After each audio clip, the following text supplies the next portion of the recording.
Nosso estudo de hoje está no Evangelho de Mateus, capítulo 4, versículo 4. Nem só de pão vive o homem. E Emmanuel comenta aqui no livro Fonte Viva, na lição 18, não somente. Não somente agasalho que proteja o corpo, mas também o refúgio de conhecimentos superiores que fortaleçam a mente. Não só a beleza da máscara fisionômica, mas igualmente a formosura e nobreza dos sentimentos. Não apenas a eugenia que aprimora os músculos, mas também a educação que aperfeiçoa as maneiras. Não somente a cirurgia que extirpa o defeito orgânico, mas igualmente o esforço próprio que anula o defeito íntimo. Não só o domicílio confortável para a vida física, mas também a casa invisível dos princípios edificantes em que o espírito se faça útil, estimado e respeitável. Não apenas os títulos honrosos que ilustram a personalidade transitória, mas igualmente as virtudes comprovadas na luta objetiva que enriqueçam a consciência eterna. Não somente claridade para os olhos mortais, mas também luz divina para o entendimento imperecível. Não somente aspecto agradável, mas igualmente utilidade viva. Não apenas flores, mas também frutos. Não somente ensino continuado, mas igualmente demonstração afetiva, ativa. Não só teoria excelente, mas também prática santificante. Não apenas nós, mas igualmente os outros.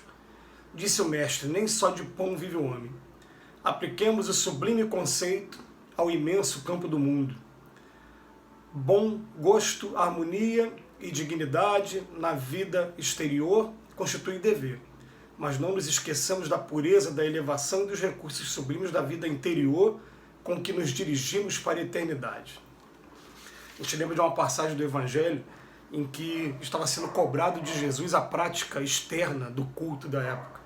E que ele estava sendo questionado por estar curando uma pessoa no sábado. Né?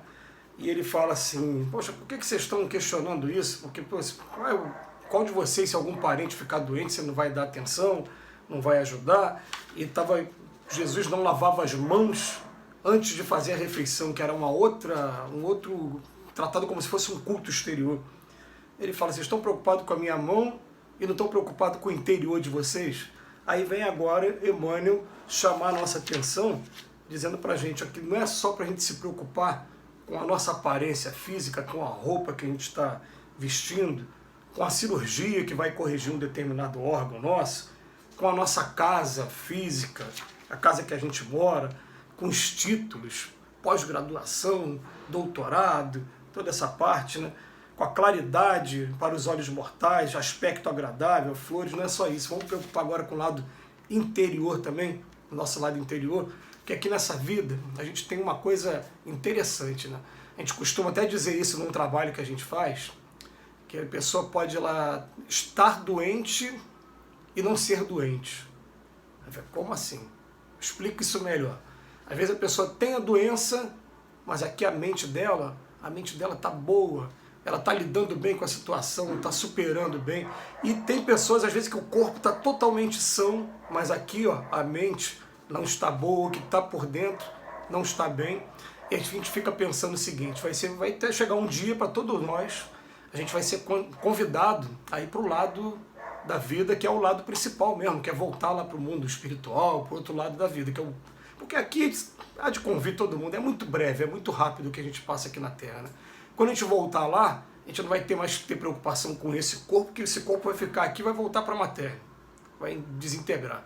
Não vai ter preocupação mais com roupa, e a gente sempre fala brincando, e vai falar várias vezes brincando, né? No dia de enterro não tem nem gaveta no caixão, nem caminhão de mudança. Você não leva nada do que tem material. Nem esse corpo aqui vai me pertencer mais, vai embora, esse corpo vai para a matéria. Eu levo o que eu tenho por dentro. Quando chegar lá do outro lado, o que eu tenho por dentro está bem ou está doente? Será que não está na hora de a gente começar a pegar textos como esse, de Emmanuel, que são muito chamativos, fala pra gente, ó, não é só agasalho não, gente. Ao invés de comprar só as roupas, vamos pegar os conhecimentos superiores, porque o estudo que a gente está fazendo o tempo todo, se aprimorando, isso aí, como diz lá no Evangelho, nem os ladrões, nem as traças vão alcançar. São tesouros que estão aqui dentro. né? Mente e coração. Esses não vão alcançar. Fala não só a beleza da máscara fisionômica, você cortar o cabelo, você fazer a barba, a mulherada aí, né, com a vaidade, né, uns cosméticos todos, igualmente a formosura e nobreza de sentimentos. O sentimento que vai fazer com que a pessoa tenha luz, chegar lá do outro lado, porque é interessante os relatos que a gente tem e que muitos, se tivessem a oportunidade de pesquisar sobre isso, né, poderiam também estar chegando a essa conclusão, né? A gente tem vários relatos de pessoas que eram muito bonitas e que se vestiam muito bem e que depois dizem que chegam lá do outro lado da vida. É a mesma situação do Lázaro e do rico. O rico olha para o Lázaro, que era só um morador de rua, e ele está lá sentado numa posição privilegiada. Ele fala, ah, por que ele está lá e eu aqui? É porque ele tem conquistas interiores que você não teve, o teu patrimônio todo, você foi obrigado a deixar lá embaixo. Então o que acontece? Tem muita gente que sai daqui muito bonita e quando chega no plano espiritual, lá do outro lado da vida, não está levando nada de rico por dentro. Então ele fala aqui, ó, não somente a cirurgia, mas principalmente, igualmente, o esforço próprio que anula um defeito íntimo, esse defeito que a gente tem às vezes, falta de disciplina com os nossos vícios, esses vícios que vão escravizando a gente. A gente no primeiro momento a gente quer liberdade, né? A gente fala assim, deixa eu fazer o que eu quero, deixa eu usar determinada substância. E quando eu falo de substância, essa substância pode ser o álcool, pode ser açúcar, pode ser a gordura, pode ser tudo que é utilizado em excesso escraviza a gente. E o que acontece, daqui a pouco você fica escravo e o que você está levando por dentro continua escravo também. Já perceberam que tem muitos vícios que a gente traz, que eles são mais mentais do que físicos? Principalmente esses aí da gula. O teu corpo já está saciado, mas você mentalmente ainda está sentindo a necessidade de estar sentindo o gosto da gordura, do doce, enfim. Isso aí te leva com a gente. Isso aí é inegável, isso aí é lei da natureza. Então ele fala, não só a casa física, mas também a casa invisível dos princípios edificantes. Né? É muito bonito, não só esses títulos que a gente traz, tem gente que vai falar por aí, antes da pessoa começar a falar, eles fazem questão de fulano, é formado na universidade, não sei das contas, fez pós-graduação nisso, fez isso, fez aquilo. Aí depois quando a pessoa vai falar, nem tem tanta coisa assim para trazer para a gente. Enquanto tem aquele que só viveu a universidade da vida. E quando ele começa a falar, ele transborda conhecimento, transborda sabedoria e ensina a gente, né, muito mais coisa. Fala não somente a claridade, a luz, mas principalmente a luz divina para entender essas coisas que são imperecíveis, o entendimento imperecível, aquele que a gente não vai perder nunca. Não apenas flores, mas também frutos. Né? Não somente o ensino. Né?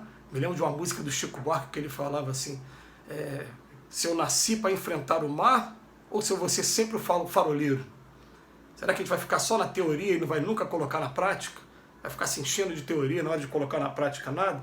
Então ele termina aqui a lição para a gente falando, ó, gente, não é só de pão vive o homem, não. A gente tem que também deixar a nossa parcela de frutos.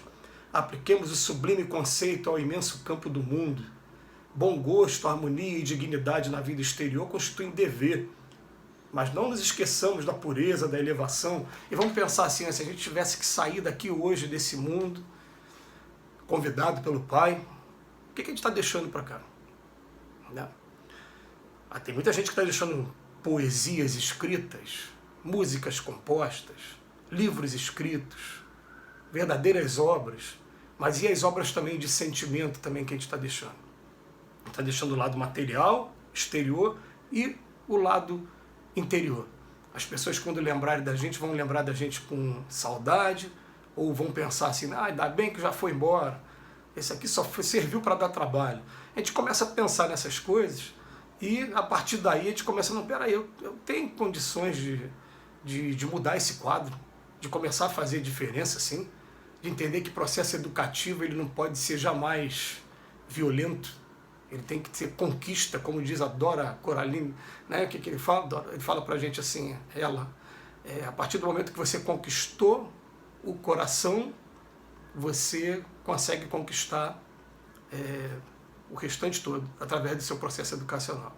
Então a gente fica com essa mensagem de Emmanuel para a gente refletir, mais uma vez, vamos cuidar mais do nosso lado interno, porque é ele que realmente importa. E vamos agradecer ao Senhor das Vidas pela oportunidade que a gente está tendo de, a cada dia, nos exercitar.